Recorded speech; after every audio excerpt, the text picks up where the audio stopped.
Hello everyone, मैं आरती Singh self healing के इस यूट्यूब चैनल पर आप सबका बहुत बहुत स्वागत करती हूँ। आज मैं आप सबके साथ एक पेरेंटिंग टिप साझा करने आई हूँ। इस पेरेंटिंग टिप की शुरुआत मैं एक कहानी से करना चाहूँगी। कहानियाँ जो हमें बहुत कुछ सिखा जाती हैं। इस कहानी में एक रामू नाम का आदमी है। इस आदमी के पास 2 घड़े हैं।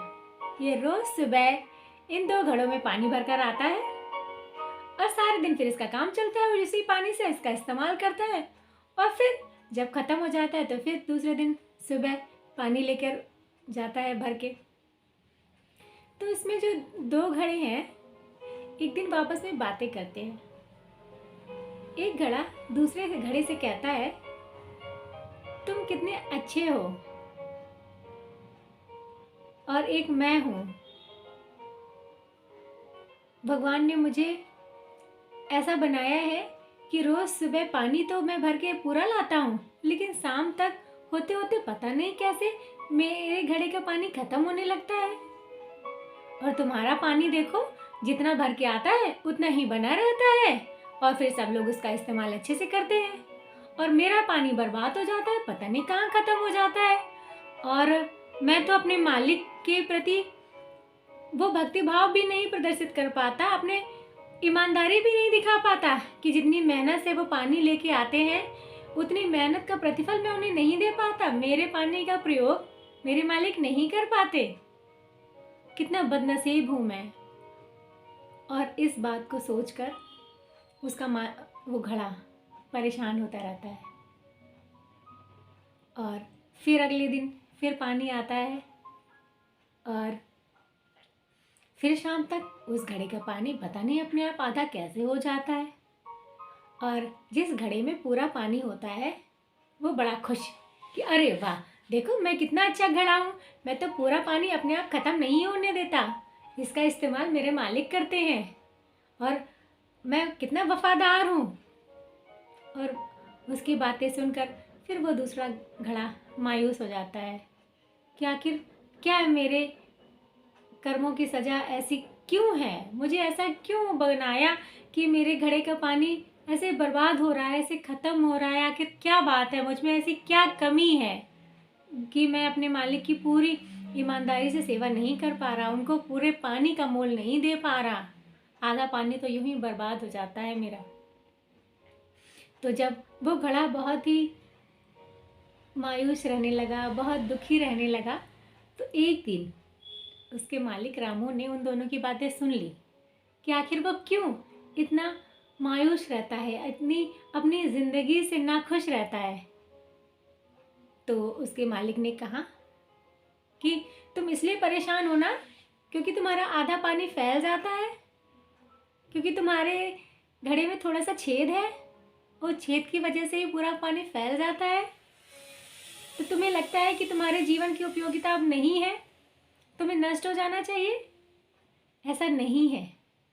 मैं तुम्हें तुम्हारे जीवन की उपयोगिता कल बताऊंगा कि आखिर तुम कितने उपयोगी हो मेरे लिए। तुम इतनी मायूसी मत लाओ अपने जीवन में। तुम अभी भी मेरे लिए उतने ही उपयोगी हो जितना ये दूसरा घड़ा। तुम उतने ही बहुमूल्य हो जितना ये दूसरा घड़ा मेरे लिए है। कभी ये मत सोचो कि तुम्हारे पानी का पूरा उपयोग मुझे नहीं मिल पा रहा है। ठीक है, फिलहाल तुम्हारे सवाल का जवाब मैं सुबह दूंगा। तो जब सुबह फिर वही घड़ा लेके, दोनों घड़े लेके रामू गया पानी भरने कुएं में।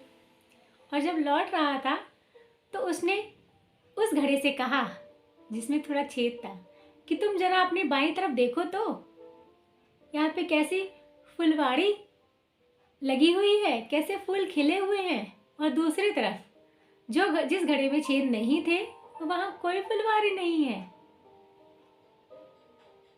जहां जहां तुम्हारे घड़े के छेद की वजह से पानी गिरता था, मैंने वहां वहां बीज डाल दिए थे, छोटे छोटे पौधे लगा दिए थे, ताकि तुम्हारा वो पानी यूं ही बर्बाद ना जाए, इन पौधों को मिले। और देखो, तुम्हारी तरफ ही है ये सारे पौधे खिले खिले।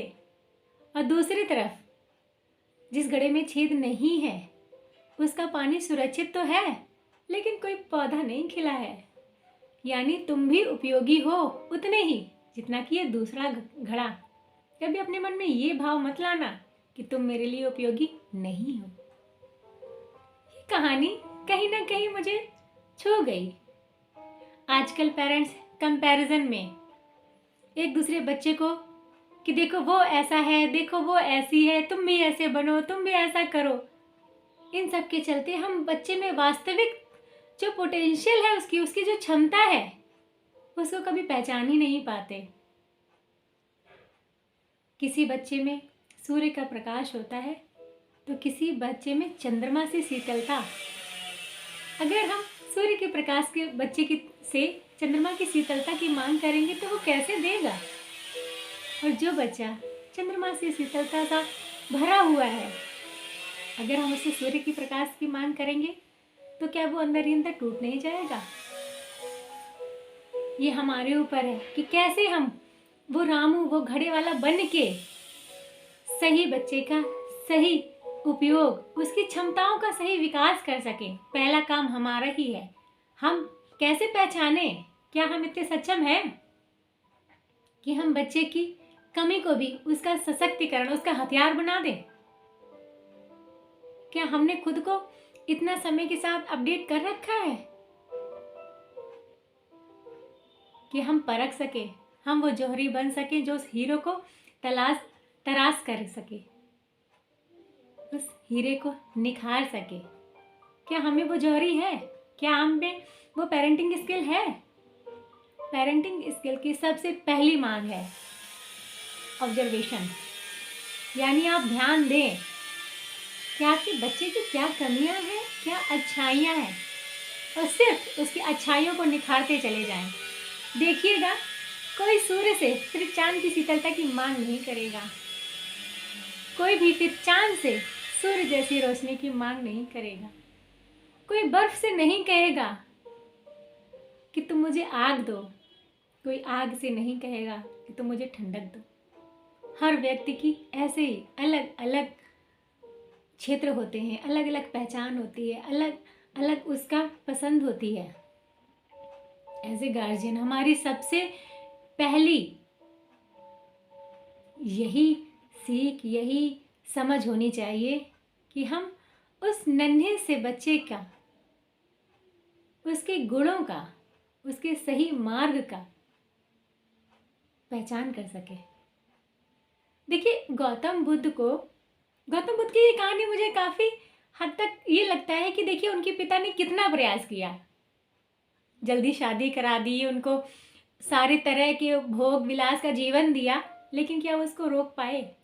सिद्धार्थ को तो गौतम बुद्ध बनना ही था।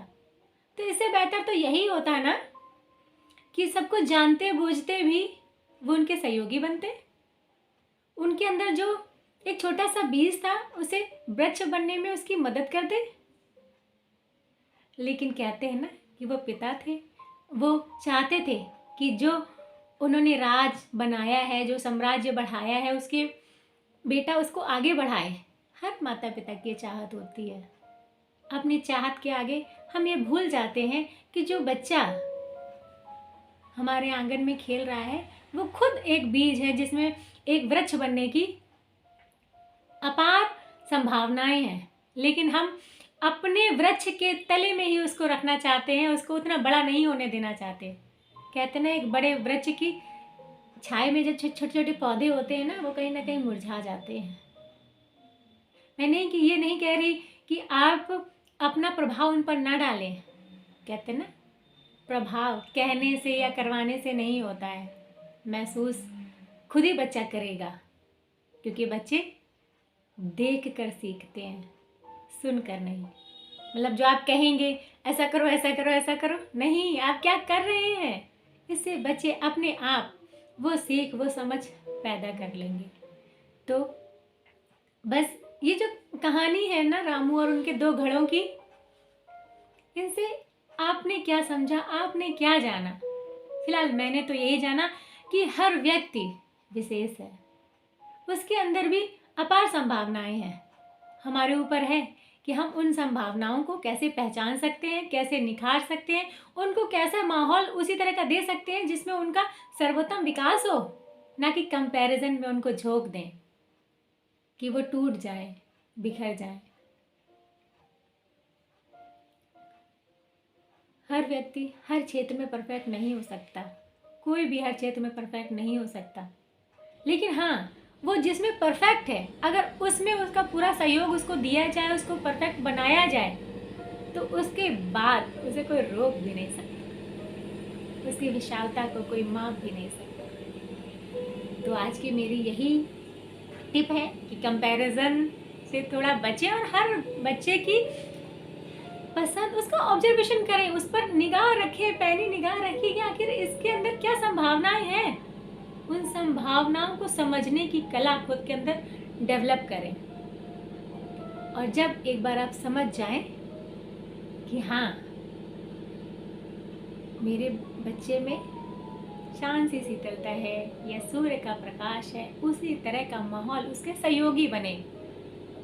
हम क्या करते हैं, हम सहयोगी नहीं बनते हैं, हम उनको सीधे सीधे बताते हैं कि तुमको ये करना है और तुमको ये करना चाहिए और ऐसे ही होता है। जी नहीं, आपके नियम आपकी लाइफ में, उनकी लाइफ में सिर्फ आप एक सहयोगी हैं। जिस ब्रह्मांड ने आपको वो बालक दिया है सिर्फ उसका सहयोगी बनने के लिए, उसके भविष्य करता नहीं है।